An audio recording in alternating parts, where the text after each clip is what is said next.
بعد أيام فقال السلام عليك يا فاطمة. فقلت وعليك السلام. قال إني أجد في بدني ضعفا. فقلت له أعزك بالله أبتاه من الضعف. فقال يا فاطمة ائتيني بالكساء اليماني فغطيني به. فأتيته بالكساء اليماني فغطيته به وصرت أنظر إليه وإذا وجهه يتلألأ كأنه بدر في ليلة تمامه وكماله.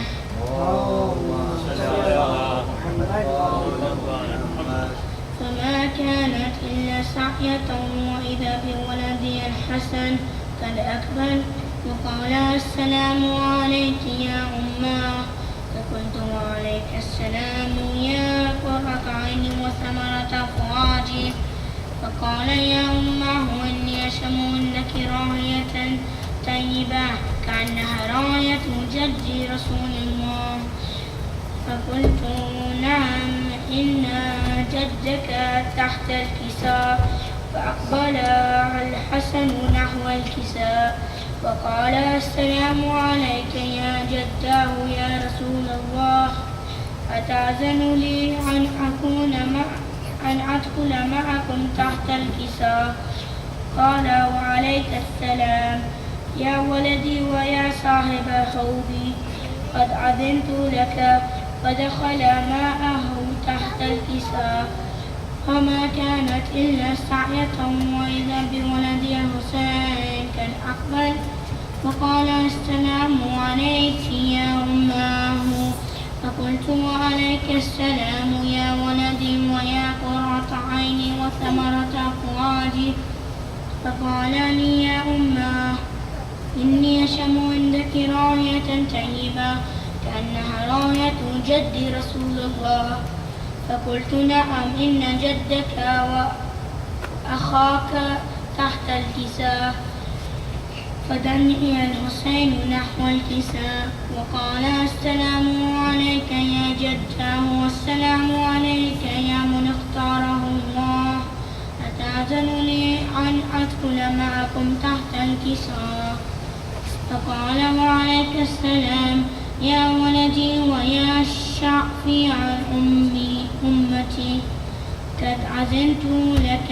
فدخل معه تحت الكساء فأقبل عند ذلك أبو الحسن علي بن أبي طالب وقال السلام عليك يا بنت رسول الله.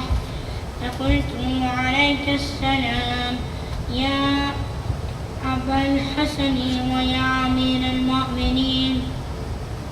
فقال يا فاطمة إني أشم عندك راية طيبة كأنها راية أخي وابن أم رسول الله. فقلت نعم ها هو ما ولديك تحت الكساء. فأقبل علي نحو الكساء وقال السلام عليك يا رسول الله. أتأذن لي أن أكون معكم تحت الكساء؟ قال له عليك السلام يا أخي ويا وصي وخليفتي وصاحب اللواء قد أذنت لك. فدخل علي تحت الكساء ثم أتيت نحو الكساء فقلت السلام عليك يا أبتاه يا رسول الله. أتأذن لي أن أكون معكم تحت الكساء؟ قال وعليك السلام يا بنتي ويا بضعتي قد أذنت لك. فدخلت تحت الكساء فلما اكتملنا جميعا تحت الكساء أخذ برسول الله بطرف الكساء وعومي بيده اليمنى إلى السماء وقال اللهم إني هؤلاء أهل بيتي وخاصتي وحمتي لحمهم لحمي ودمهم دمي يؤلمني ما يؤلمهم ويحزنني ما يحزنهم أنا حرب لمن حاربهم وسلم لمن صالحهم وعدو لمن أعدهم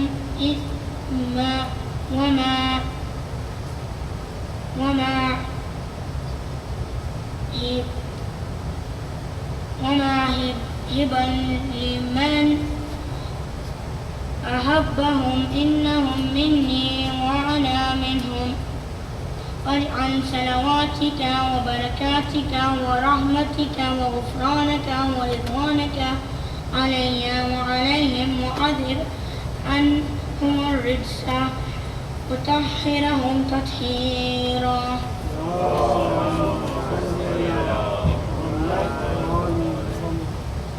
فقال الله عز وجل يا ملائكة يا سكان السماوات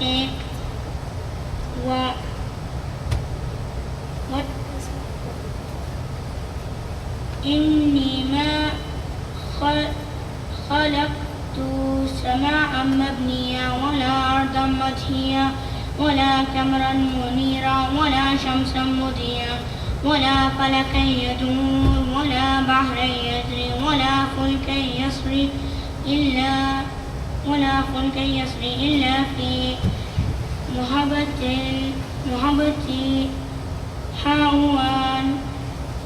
هو الخمسة الذين هم تحت الكساء. فقال الأمين جبرائيل يا ربي ومن تحت الكساء؟ فقال عز وجل هم أهل بيت النبوة ومعدن الرسالة هم فاطمة وأبوها وبعلها وبنوها.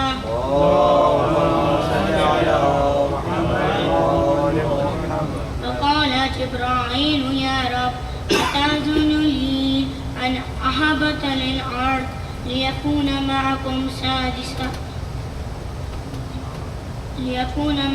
سادسا. فقال الله نعم قد أذنت لك. فهبط للأمين جبرائيل وقال السلام عليك يا رسول الله.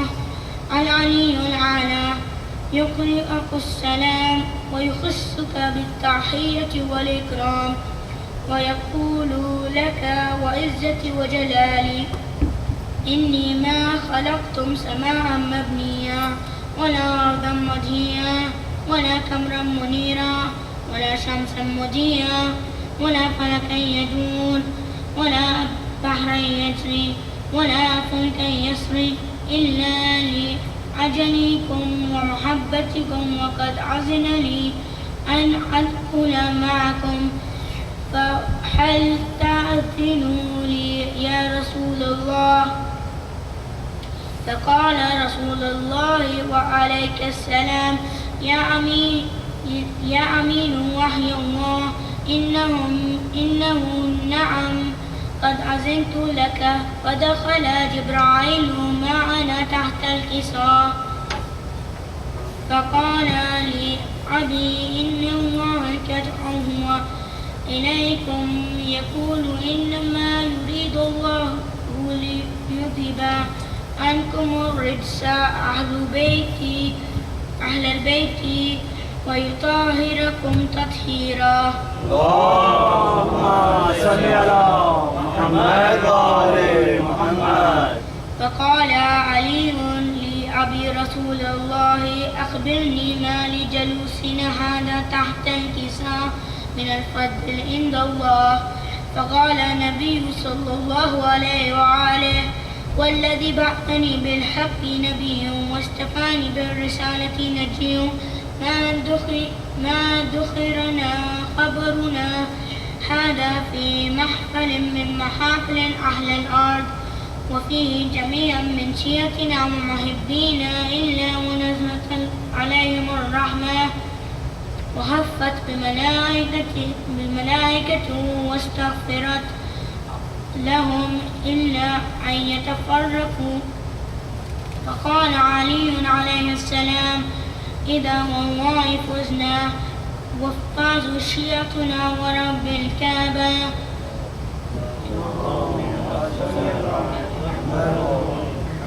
فقال أبي رسول الله صلى الله عليه وآله يا علي والذي بعثني بالحق نبيا واصطفاني بالرسالة نجيا ما ذكر خبر أحد في محفل من محافل أهل الأرض وفيه جميع من شيعتنا ومحبينا وفيه محموم إلا وفرج الله همه ولا مغموم إلا وكشف الله غمه يا الله ولا تعلم حاجته إلا وقضي الله حاجته يا الله. فقال علي عليه السلام إذا والله فزنا وسعدنا وكذلك شيعتنا بعدوا وصعدوا في الدنيا والآخرة ورب الكعبة. اللهم صل على محمد وآل محمد.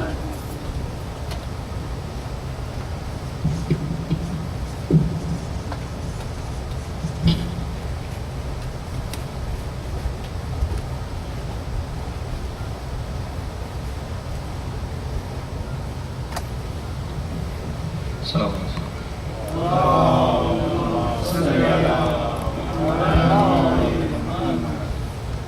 اعوذ باللہ من بار دیگر صلوات. اللهم صل على محمد وآل محمد.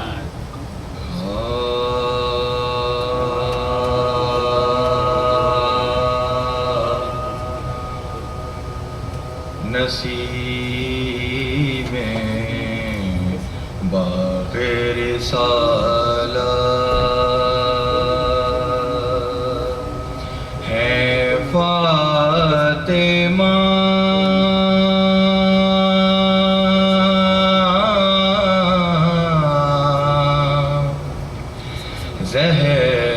زہرا نسیم باغ رسالت ہے فاطمہ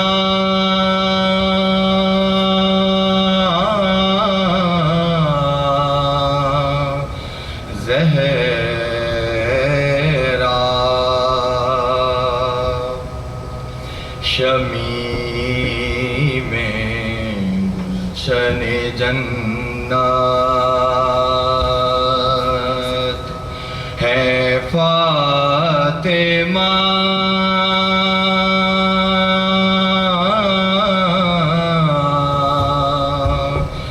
زہرا ضیائے چشم محمد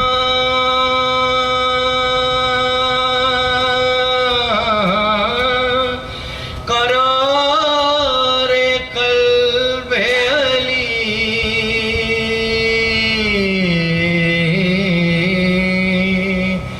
ضیائے چشم محمد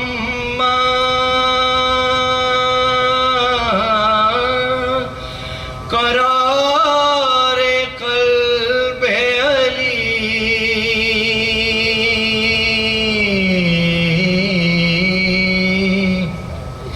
امین عالم عصمت ہے فاطمہ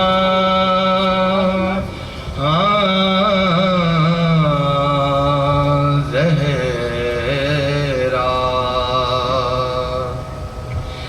نسیم باغ رسالت. صلوات. اللهم صل على محمد محمد وآل محمد. سب مل کے باوض ابن بارے دیگر صلوات. اللہم صلی علی محمد وآل محمد.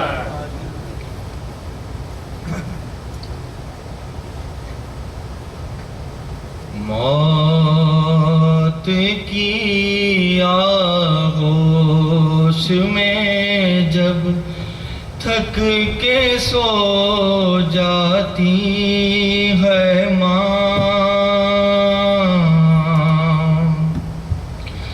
موت کی آغوش میں جب تھک کے سو جاتی ہے ماں، تب کہیں جا کر رضا تھوڑا سکون پاتی ہے ماں. فکر میں بچوں کی کچھ اس طرح گل جاتی ہے ماں، نوجوان ہوتے ہوئے بوڑھی نظر آتی ہے ماں. اپنے پہلو میں لٹا کر روز طوطے کی طرح ایک بارہ 5 14 ہم کو رٹواتی ہے ماں. گھر سے جب پردیس جاتا ہے کوئی نور نظر،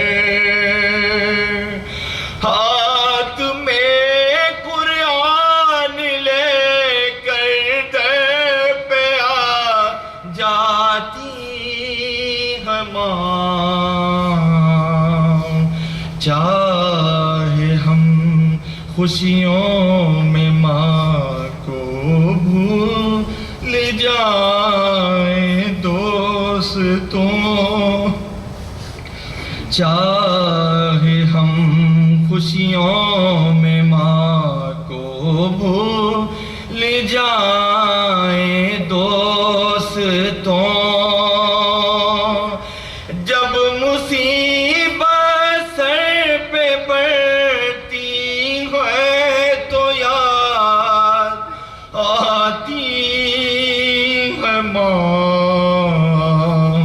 یاد آتا ہے شب عاشور کا کڑیل جوان،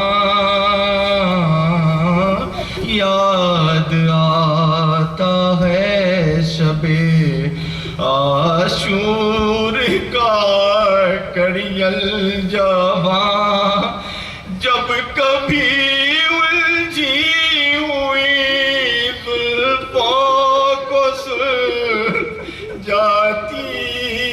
ہے ماں. جب کبھی الجھی ہوئی زلفوں کو سلجھاتی ہے ماں. جب تلک یہ ہاتھ ہے ہم شیر پہ پردہ نہ ہو، ایک بہادر باوفا بیٹے سے فرماتی ہے ماں. بہادر باوفا بیٹے سے فرماتی ہے ماں. پیار کہتے ہیں کسے اور مامتا کیا چیز ہے،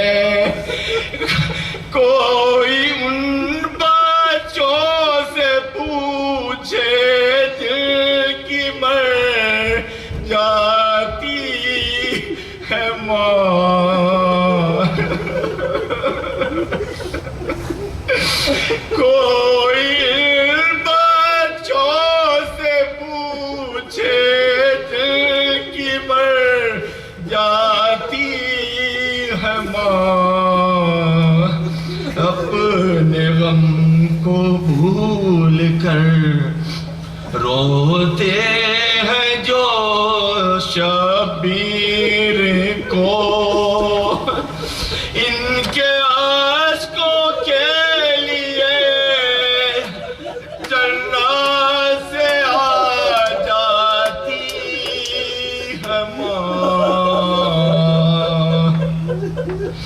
ان کے عاشقوں کے لیے جنات سے آ جاتی ہے ماں، شکریہ ہو ہی نہیں سکتا کبھی ماں کا ادا، شکریہ ہو ہی نہیں سکتا کبھی ماں کا ادا، ارے مرتے مرتے بھی دعا جینے کی دے جاتی ہے ماں،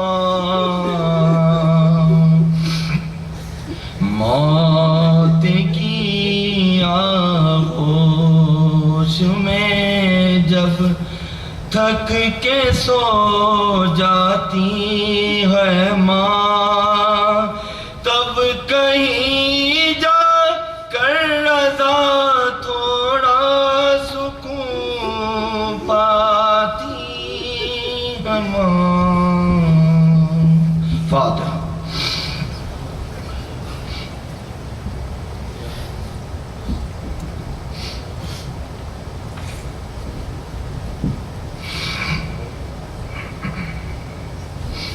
سورہ فاتحہ جن کی سارے ثواب کے لیے مجلس ہے، اس میں تمام شہداء کو شامل کریں اور حسین کی اہل بیت کی محبت میں زمین سے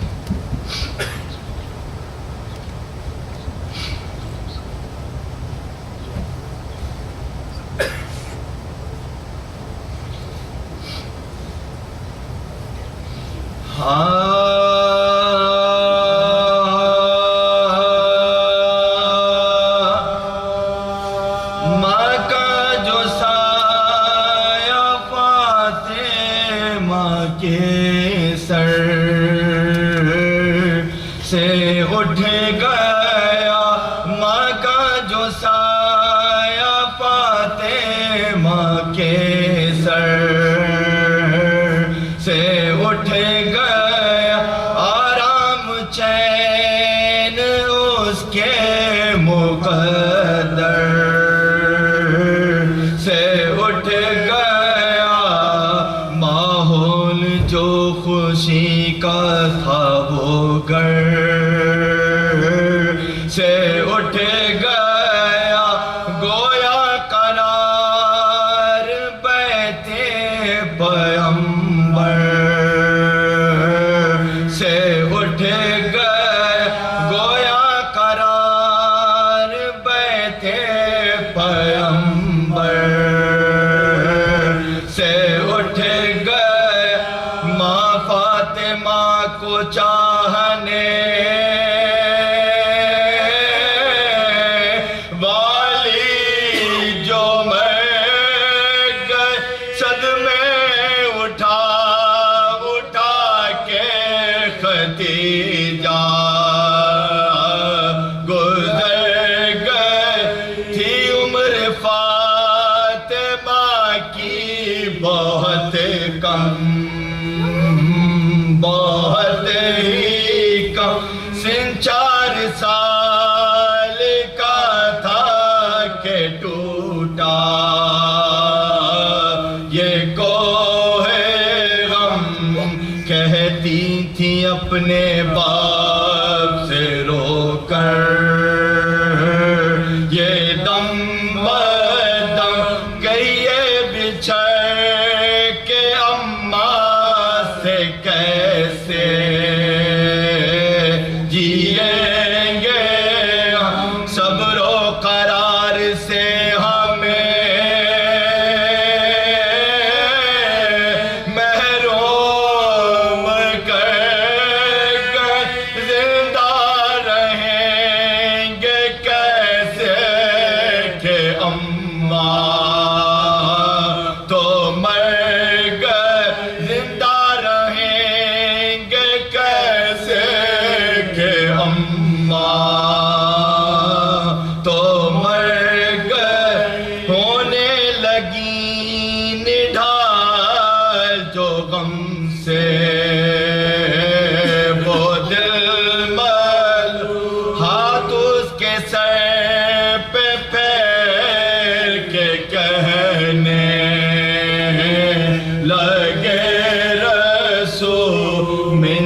جانب خدا ہے یہ صدمہ کرو کو اس غم پہ صبر کرنا بھی اس غم کا ہے اس ہر صدمہ عظیم پہ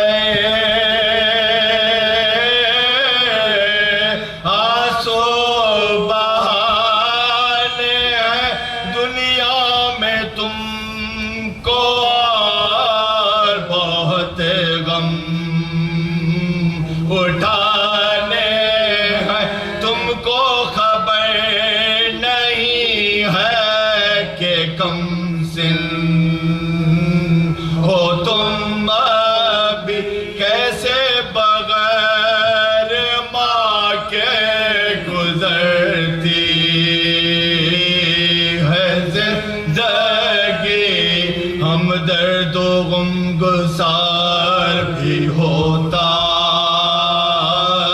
نہیں کوئی ہر موڑ پر ستاتی ہے رہ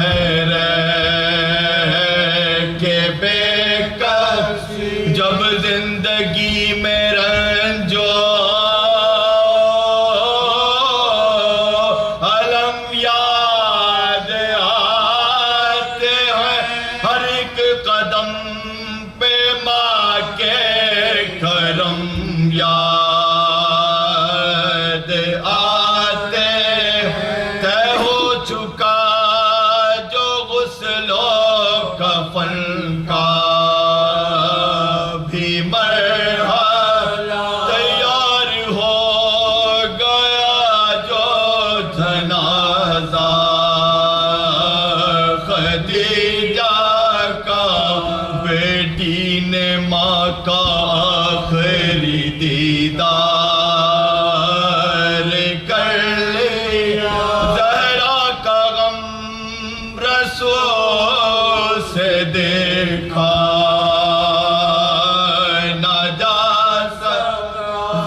پر محمد والے محمد صلوات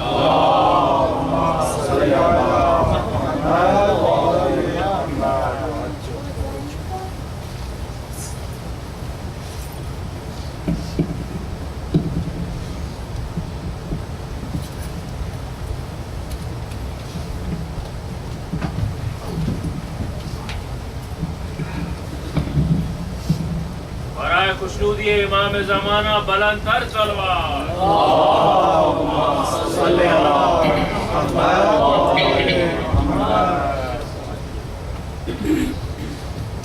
حضرات سے گزارش ہے ایک بار سورہ فاتحہ اور 3 بار سورہ اخلاص کی تلاوت فرما کے مرحومہ سیدہ خاتون بنت سید محمد کریم، مرحوم موسیٰ رضا کاظمی بن لطاف حسین، مرحوم محمد عباس زیدی ابن ظہور احمد زیدی کے ارواح کو بخش دے۔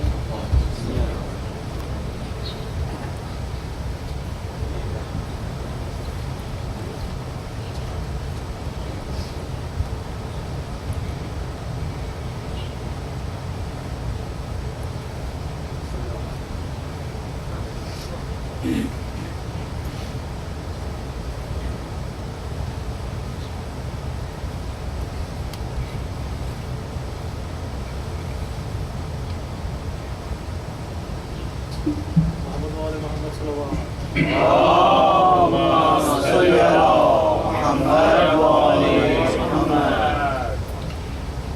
بالله من الشيطان اللعين الرجيم. بسم الله الرحمن الرحيم.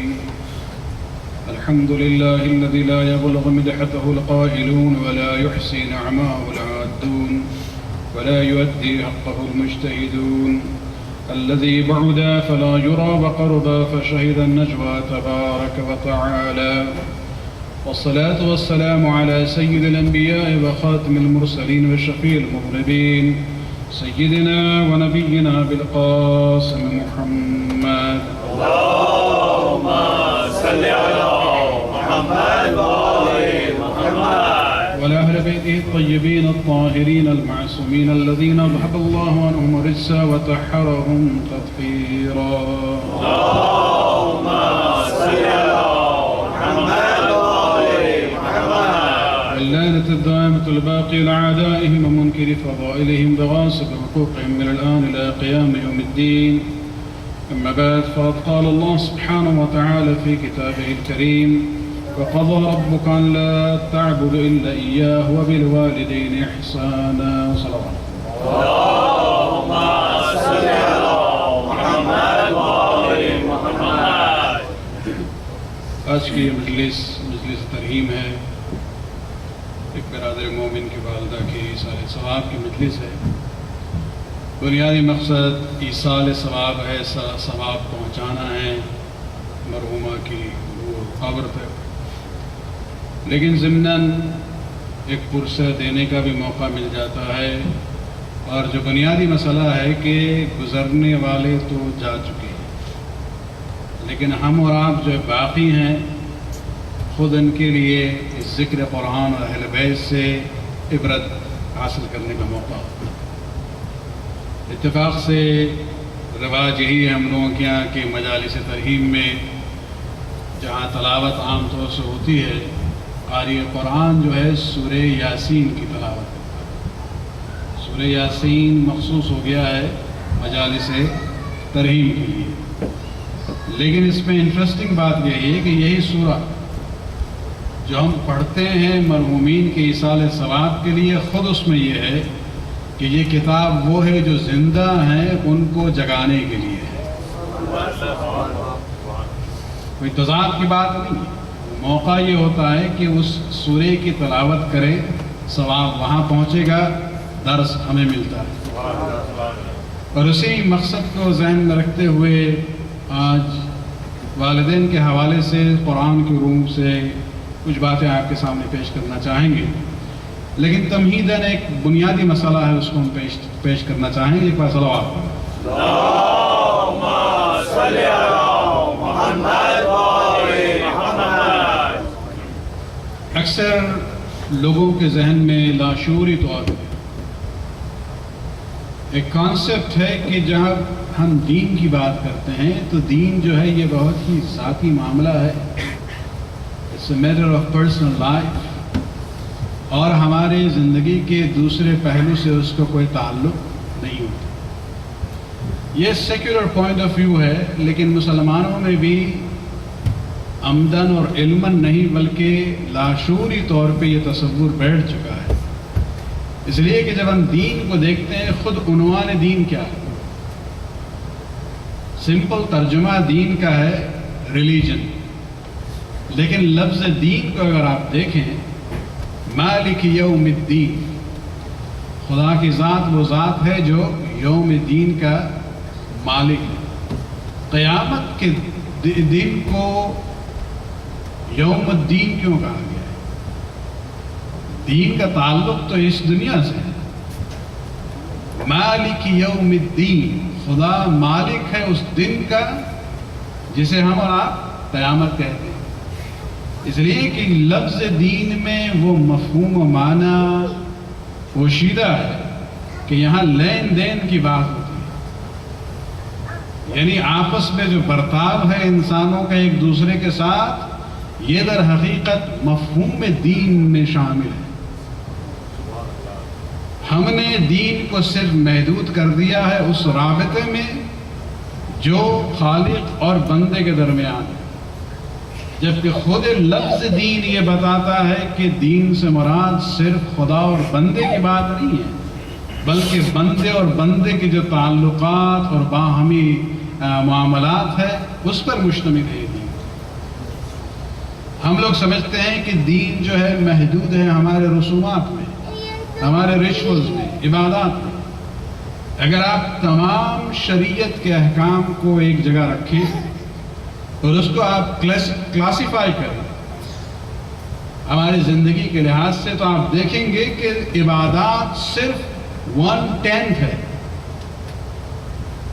9/10 جو ہمارا دین اور شریعت کے احکام ہے اس کا تعلق ہمارے باہمی تعلقات اور روابط سے، لیکن ہماری پوری توجہ اس 1/10 پہ ہے اور 9/10 کو ہم اگنور کرتے ہیں، اور اسی میں ہمارے مشکلات کے جو باعث ہیں وہ یہی ہے۔ کبھی کبھی ہم جو اقتضاد دیکھتے ہیں، ایک بندے خدا، ایک شیعہ اثنا شریف جو نماز میں اتنا پابند ہے، بہترین قرات ہے، ہر نماز کو اول وقت ادا کرتا ہے، اسی پابند نماز مومن کو آپ جب بزنس آفس میں ڈیسک کے پیچھے بیٹھا ہوتے ہیں تو آپ دیکھیں گے وہی بندے خدا جو ہے معاملات میں جو ہے خدا کو بھول جاتا ہے، اس لیے کہ اس کے ذہن میں جو تصور ہے لاشعوری طور پر یہ کہ دین یعنی عبادات۔ جب معاملات کی بات ہوتی ہے، باہمی روابط کی بات ہوتی ہے، تو یہ ہمارا معاملہ ہے۔ یہ جو تضاد ہم دیکھتے ہیں یہ اسی لیے دیکھتے ہیں کہ ہم نے مفہوم دین کو صحیح معنوں میں سمجھا نہیں۔ جتنی اہمیت خداوند عالم نے اس مسئلے کو دی ہے کہ آپ آپس میں آپ کے جو روابط ہیں یہ خود سب سے بڑا امتحان ہے۔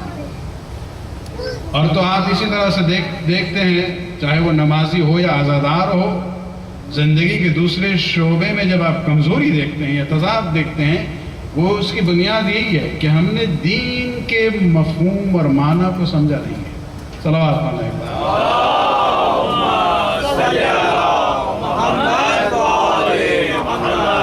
خداوند عالم نے عبادات کا حکم دیا ہے قرآن میں، لیکن باہمی روابط جسے کہا جاتا ہے اس پر جو زور قرآن پر آپ کو نظر آئے گا وہ کسی اور چیز میں نہیں ملے گا۔ آیات کے اعتبار سے بھی فیملی لائف کے مسائل ہیں، بزنس لائف کے مسائل ہیں، معاشرے میں کس طرح سے ایک دوسرے کے ساتھ سلوک کیا جائے، ان تمام چیزوں کو خداوند عالم نے قرآن میں بیان کیا ہے، اور اس کی تفصیلات ہمیں معصومین اطہار سے ملتی ہیں۔ صرف ایک مثال ہم دینا چاہیں گے، یقیناً آپ سب قرآن پڑھتے رہتے ہیں، ایک آیت بار بار سامنے آتی ہے کہ جہاں جہاں خداوند عالم نے نماز کا ذکر کیا ہے ساتھ ساتھ زکوٰۃ کا بھی ذکر ہے۔ اقیم الصلاۃ فوراً اس کے بعد آئے گا وآتوا الزکاۃ، الذین یقیمون الصلاۃ تو فوراً آئے گا ویأتون الزکاۃ۔ مختلف لحاظ سے جہاں جہاں نماز کا ذکر ہے وہاں زکوٰۃ کا بھی ذکر ہے۔ کچھ حضرات نے قرآن پڑھا ہے لیکن غلط مفہوم نکالتے ہیں، وہ کہتے ہیں مولوی صاحبان صرف خمس کی بات کرتے ہیں، قرآن تو زکوٰۃ کی بھی بات کرتا ہے۔ وہ انہوں نے اس زکوٰۃ کے مفہوم کو سمجھا ہی نہیں۔ خداوند عالم نے جو بار بار نماز کے ساتھ زکوٰۃ کا جو ذکر کیا ہے، یہاں در حقیقت ایک اشارہ ہے ہمارے لیے۔ ان دونوں الفاظ کو فقہی معنوں میں نہیں لیا گیا ہے، اگرچہ ہے فقہی معنی بھی ہے، لیکن ان دونوں کا ایک ساتھ آنا بہت ہی مشکل ہے کہ قرآن میں آپ دیکھیں کہ جہاں نماز کا ذکر ہو اور زکوٰۃ کا ذکر نہ ہو۔ ان دونوں مفہوم کو ساتھ ساتھ ذکر کرنے میں ایک مقصد تھا خداوند عالم کا۔ خداوند عالم بتانا یہ چاہتا ہے کہ دیکھو نماز جو ہے رمز ہے، سمبل ہے اس حق کا جو ہمارا تمہارے اوپر ہے، اور زکوٰۃ وہ رمز ہے اس حق کا جو تمہارے آپسی حقوق ہیں۔ حقوق اللہ کے سمبل نماز ہے، حقوق الناس کا سمبل زکوٰۃ ہے۔ ان دونوں کو بار بار ذکر کر کے خداوند عالم یہ کہنا چاہتا ہے کہ اگر نجات حاصل کرنی ہے تو صرف مجھے خوش کر کے کافی نہیں ہوگا معاملہ، بلکہ اپنے آپسی حقوق کو بھی ادا کرنا ہوگا۔ صلوات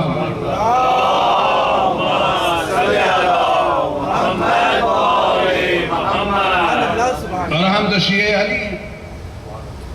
امیر المومنین کے فضائل میں سے ایک فضیلت جو کسی اور بندے کو نہیں ملی، سورہ آیہ ولایت کو دیکھیں، انما ولیکم اللہ،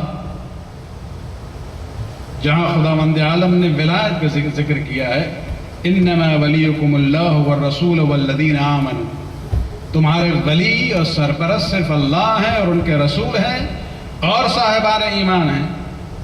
لیکن پھر خداوند عالم نے وہاں جان بوجھ کے معاملے کو تھوڑا مبہم رکھا، لیکن پھر اشارہ بھی کر دیا سب مومنین کی بات نہیں ہو رہی ہے۔ الذین یقیمون الصلاۃ ویؤتون الزکاۃ وہم راکعون، اس مومن کی طرف اشارہ ہے کہ جو ایمان رکھتے ہیں اور زکوٰۃ ادا کرتے ہیں جبکہ وہ رکوع کی حالت میں تھے، اور اشارہ امیر المومنین کی طرف ہے۔ صلوات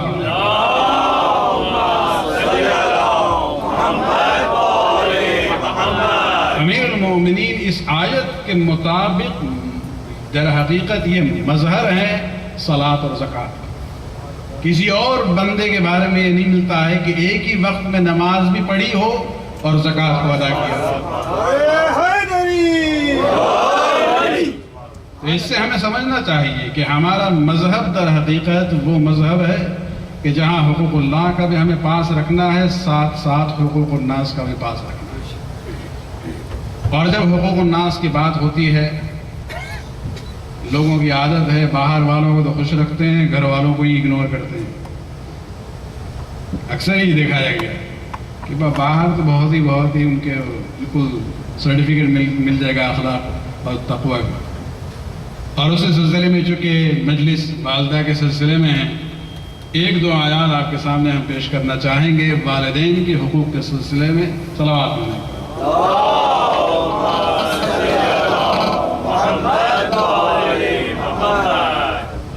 خداوند عالم نے سورہ اسراء، جو سورہ نمبر 17 ہے قرآن کا، اس کے شروع میں آیت نمبر 23 اور 24 میں اس مسئلے کو پیش کیا ہے۔ ابتدائی فقرہ سن لیں۔ بسم اللہ الرحمن الرحیم۔ وَقَضَى رَبُّكَ أَن لَا تَعْبُدُ إِلَّا إِيَّاهُ، کہ خداوند عالم نے یہ حکم دیا ہے، تمہارے رب نے یہ حکم دیا ہے کہ سوائے اس کے کسی اور کی عبادت مت کرو۔ یعنی توحید جو ہے ہمارے دین کی بنیاد اور اساس ہے۔ شرک کے معاملے میں خداوند عالم کمپرومائز کرنے کے لیے تیار نہیں۔ قرآن کی ایک آیت ہے کہ ہم سب کچھ معاف کریں گے لیکن شرک کو ہم برداشت نہیں کر سکتے۔ تو سب سے پہلے یہ حکم یہ ہے وَبِالْوَالِدَيْنِ إِحْسَانًا، توحید کے ذکر کے بعد فوراً نماز کا ذکر نہیں ہے کہ نماز اہم نہیں ہے۔ جہاں توحید کا ذکر ہے فوراً وَبِالْوَالِدَيْنِ إِحْسَانًا، کہ عبادت صرف ہماری کرو اور اپنے والدین کے ساتھ نیک سلوک کرو۔ اور یہ ایک جگہ نہیں ہے، 4 مقامات پر خداوند عالم نے اسی عنوان کو استعمال کیا ہے۔ وَقَضَى رَبُّكَ أَن لَا تَعْبُدُ إِلَّا إِيَّاهُ وَبِالْوَالِدَيْنِ إِحْسَانًا۔ فوراً مسئلہ توحید سے دنیا کے اس مسئلے پہ آیا ہے کہ جب تم اپنے ماں باپ کے ساتھ سلوک کرو تو تمہارا سلوک حسن اور نیکی کی بنیاد پر ہونا چاہیے۔ اور اس کے بعد پھر اس مسئلے کو صرف جنرل اور کنسپچول لیول پر نہیں چھوڑا ہے، بلکہ یہ جو 2 آیتیں ہیں سورہ بنی اسرائیل یا سورہ اسراء جسے کہتے ہیں، اس میں خداوند عالم نے ڈیٹیلز بھی بیان کی کہ نیک سلوک سے مراد کیا ہے۔ قابل غور بات یہ ہے کہ خداوند عالم نے تقریباً 30 مقامات پر یا تھوڑا بیشی یا کم حکم دیا ہے نماز کا۔ اس کتاب میں یہ گنجائش تھی کہ اگر خداوند عالم چاہتا تو 1-2 پیج میں نماز کی تفصیلات کو بھی بیان کر دیتا۔ 30 بار حکم دیا ہے نماز پڑھو نماز پڑھو نماز پڑھو۔ خداوند ایک بار حکم دیتا وہ کافی ہے۔ جیسے نماز کے لیے روزے کے لیے صرف 1 بار حکم آیا ہے، بار بار نہیں کہا، لیکن تمام مسلمان جو ہے روزہ رکھتے ہیں، ایک بار نماز کا حکم دے دیتا، پھر وہ جو 29 پلس جو ریپیٹیشن ہے اس کے بجائے بیان کر دیتا کہ بھائی فجر میں 2 رکعت ہے، ظہر میں 4 ہے، عصر میں 4 ہے، مغرب میں 3 ہے، یہ کہیں نہیں، یہ بھی نہیں بیان کیا ہے کہ بھائی رکوع کس طرح سے کیا جائے، سجدے 2 ہونے چاہیے. تو نہ رکعات کا ذکر ہے نہ طریقے کا ذکر ہے، صرف ایک مقام. یعنی یہ نہیں ہے کہ اس کتاب میں گنجائش نہیں تھی یا وہ پبلشر نے لیمیٹیشن لگا دیے تھے رائٹنگ کہ بھائی 300 پیجز سے زیادہ نہیں ہونی چاہیے. یہ ہوتا ہے بھائی، لکھنے والا وہ ہے، بھیجنے والا وہ ہے، چھاپنے والا بھی وہی ہے، کوئی ایڈیٹنگ کرنے والا نہیں ہے خداوند عالم کے کلام. کوئی لیمیٹیشن نہیں تھا، اس میں گنجائش تھی. صرف ایک مقام پہ جہاں خداوند عالم نے اس نماز کا ذکر کیا ہے جسے نماز خوف کہتے ہیں، اس کی تفصیل دی ہے. نماز خوف وہ نماز ہے جو جنگ کے میدان میں یا ایمرجنسی کے حالات میں انسان پڑھتا ہے. اس میں بھی رسول کو حکم ہے، اس میں تفصیل آ رہی ہے کہ جب آپ میدان قتال میں ہو، نماز کا وقت ہو جائے تو اپنے لشکر کو 2 حصہ میں تقسیم کر دیں. ایک جو ہے محاذ پر جنگ جاری رکھے، دوسرا جو ہے آپ کے ساتھ نماز جماعت میں شامل ہوں گے. نماز خوف چاہے شہر میں ہو 2 ہی رکعت ہوتی ہے. پھر اس میں یہ ہے کہ آپ جو ہیں، آپ کے سپاہی جو ہیں وہ آپ کے ساتھ پہلی رکعت میں پڑھیں گے، دوسری رکعت میں آپ طولانی سورہ پڑھیں گے. وہ لوگ اپنی فرادہ نیت کر کے نماز ختم کریں گے، محاذ کو سنبھالیں گے، اپنے ساتھیوں کو بھیجیں گے کہ وہ پیش نماز کے سیکنڈ رکعت میں شامل ہو. یعنی اگر خدا چاہتا تو گنجائش تھی، جگہ کے لحاظ سے بھی، زبان کے اعتبار سے بھی، تفصیلات کے بھی اعتبار سے، لیکن وہ نماز جو شاید ہمیں زندگی میں کبھی نہ پڑھنی پڑے، اس کی تفصیلات کو بیان کیا ہے. وہ نماز جو روزانہ پڑھنی ہے اس کا ذکر کہیں نہیں کہ اس کے تفصیلات کیا ہے. اب اس کی وجہ ایک اور بھی ہے، لیکن وہ کسی اور وقت کے لیے. مقصد ہمارا کہنے کا یہ ہے کہ وہ نماز جو روزانہ ہمارے لیے 5 بار واجب ہے، اس کی تفصیلات کو خداوند عالم نے بیان نہیں کیا ہے، لیکن ماں باپ کے ساتھ نیک سلوک کا صرف حکم نہیں دیا ہے، اب طریقہ بھی بیان کر رہا ہے کہ وَبِالْوَالِدَيْنِ احسانًا، کہ والدین کے ساتھ حسن سلوک سے کام لیں. کس طرح سے؟ اِمَّا يَبْلُغَنَّ عِنْدَكَ الْكِبَرَ، خصوصاً سب سے پہلے اشارہ ہو رہا ہے کہ جب وہ ضعیف العمر ہو جائیں. اس لیے کہ جب آپ بچے تھے تو آپ بچے تھے، خود آپ محتاج تھے ان کی. پھر بڑے ہوئے، پھر بھی انہوں نے آپ کی سرپرستی کی، تعلیم دی آپ کو. پھر آپ بڑے ہوئے، آپ نے کام شروع کیا، اپنی روزی حاصل کی. لیکن اس وقت ماں باپ پھر بھی ٹھیک ٹھاک اپنے کو خود کفیل تھے ایک لحاظ سے. لیکن پھر ایک وقت آیا کہ پھر اب وہ ضعیف ہو گئے. تو زیادہ توجہ یہاں اس آیت میں یہ ہے کہ جب وہ ضعیفی کا دور آ جائے تب کیا کرنا. اِمَّا يَبْلُغَنَّ عِنْدَكَ الْكِبَرَ أَحَدُهُمَا وَكِلَاهُمَا، ان میں سے دونوں یا ان میں سے ایک جو بھی زندہ ہوں، اگر آپ کے ساتھ رہیں اور وہ اپنے ضعیف العمری میں پہنچ جائیں، سب سے پہلا حکم کہ آپ جب گفتگو بھی کریں گے تو گفتگو میں بھی خیال رکھنا، فَلَا تَقُلْ لَهُمَا أُفٍّ وَلَا تَنْحَرْهُمَا وَقُلْ لَهُمَا قَوْلًا كَرِيمًا. پہلا مسئلہ یہ ہے کہ آپ ان کے ساتھ جب برتاؤ کریں گے، انٹریکٹ کریں گے، تو زبان کے اعتبار سے آپ کی ذمہ داری کیا ہے. اس لیے کہ جب وہ ضعیف العمر ہو جائیں گے تو بہرحال کبھی کبھی آپ کو ڈانٹ دیں گے جب آپ کا قصور بھی نہیں ہوگا، اور آپ شاید ریئیکٹ کریں گے ذرا ہارشلی. خبردار کیا جا رہا ہے فَلَا تَقُلْ لَهُمَا أُفٍّ، کہ ریئیکشن میں آ کے اف تک مت کہنا. یعنی جس طرح سے ہم کبھی کبھی اوہ کہتے ہیں، بات مان لیتے ہیں، لیکن پھر بھی یہ جملہ ہے امام جعفر صادق علیہ السلام